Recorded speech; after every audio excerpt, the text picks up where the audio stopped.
નમસ્કાર. ચાલો આજે આપણે વનસ્પતિઓની દુનિયામાં એક સફર કરીએ. એકદમ ઊંડાણપૂર્વક સમજીશું.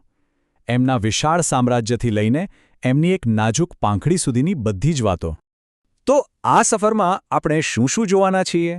પહેલાં તો વનસ્પતિની ઓળખ શું છે એ સમજીશું, પછી એના આખા કુટુંબને એટલે કે એના વર્ગીકરણને જોઈશું. ત્યાર પછી એના શરીરની રચના, ફૂલોનું વિજ્ઞાન અને છેલ્લે પરાગનયનની જે અદ્ભુત પ્રક્રિયા છે ને એના વિશે પણ વાત કરીશું. તો ચાલો શરૂ કરીએ. તો સૌથી પહેલા એકદમ મૂળભૂત વાતથી શરૂઆત કરીએ. એવો કયો ગુણ છે જે કોઈ વનસ્પતિને વનસ્પતિ બનાવે છે? હા, આ જ સવાલ છે. વનસ્પતિને આખરે વ્યાખ્યાયિત શું કરે છે? એમની સાચી ઓળખ શું છે? ચાલો આનો જવાબ શોધીએ.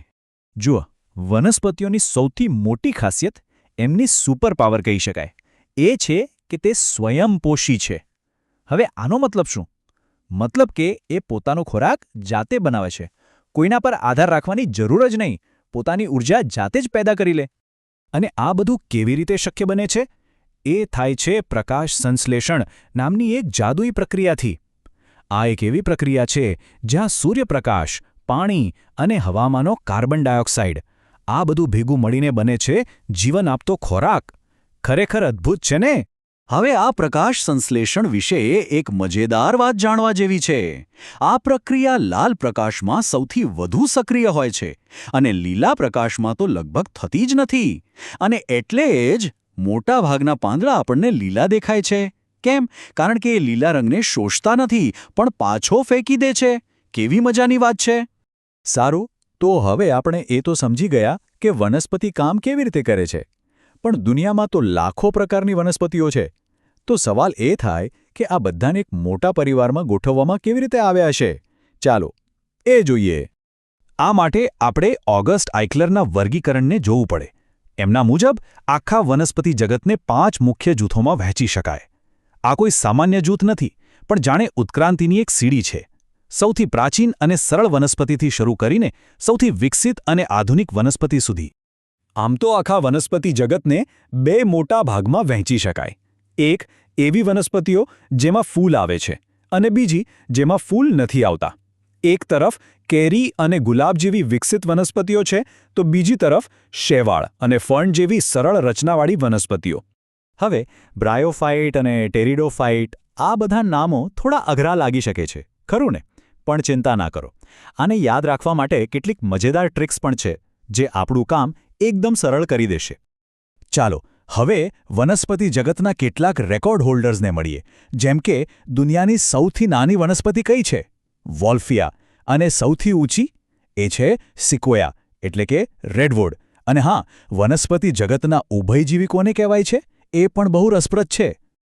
ઓકે, તો આપણે આખા વનસ્પતિ જગતની વાત કરી. હવે ચાલો ઝૂમ ઇન કરીએ અને એક વનસ્પતિના શરીરની અંદર જઈને જોઈએ કે એની રચના કેવી અદ્ભુત હોય છે.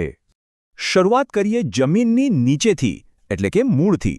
મુખ્યત્વે 2 પ્રકારના મૂળ હોય છે, સોટી મૂળ અને તંતુમય મૂળ. અને મજાની વાત એ છે કે ખાલી મૂળ જોઈને જ કહી શકાય કે કયા પ્રકારની વનસ્પતિ છે. એક બહુ મોટો સંકેત મળી જાય છે. અને જેવો ફરક મૂળમાં છે ને એવો જ ફરક પાંદડામાં પણ જોવા મળે છે, ખાસ કરીને એની શીરાઓની ગોઠવણમાં. કેટલીક વનસ્પતિઓના પાંદડામાં જાળા જેવી રચના હોય છે તો કેટલીકમાં સીધી સમાંતર રેખાઓ. આ પણ એક મોટી ઓળખ છે. એક મિનિટ, એક વાત જાણીને કદાચ નવાઈ લાગશે. આપણે જે બટાકા ખાઈએ છીએ એ ખરેખર તો વનસ્પતિનું થડ છે. અને ગાજર, મૂળો કે શક્કરિયું એ બધા મૂળ છે. હા, આ વનસ્પતિઓની પોતાનો ખોરાક સંગરવાની એક સ્માર્ટ રીત છે. સારું, હવે આપણે આવી ગયા છીએ વનસ્પતિના સૌથી આકર્ષક, સૌથી સુંદર અને સૌથી જટિલ ભાગ પર. એ છે ફૂલ, જે ખરેખર તો એનું પ્રજનન એન્જિન છે. કોઈ પણ ફૂલને ધ્યાનથી જોશો તો ખબર પડશે કે એ મુખ્યત્વે 4 ભાગોમાં એટલે કે 4 ચક્રોમાં વહેંચાયેલું હોય છે. દરેક ભાગનું પોતાનું એક ખાસ કામ છે. કોઈ ભાગ કળીનું રક્ષણ કરે છે તો કોઈ ભાગ પતંગિયા અને મધમાખીને પોતાની તરફ ખેંચે છે. આ 4માંથી એક છે પુંકેસર ચક્ર. આ ફૂલનો નર ભાગ છે. એનું મુખ્ય કામ છે પરાગરજ બનાવવાનું. અને આ પરાગરજ ક્યાં બને? પરાગાશય નામની એક નાનકડી ફેક્ટરીમાં. અને એની સામે છે સ્ત્રીકેસર ચક્ર, જે ફૂલનો માદા ભાગ છે. એમાં ઉપરની બાજુએ એક ચીકણું લેન્ડિંગ પેડ જેવું હોય છે, જેને પરાગાસન કહેવાય છે. પરાગરજ આવીને અહીં જ ચોંટે છે.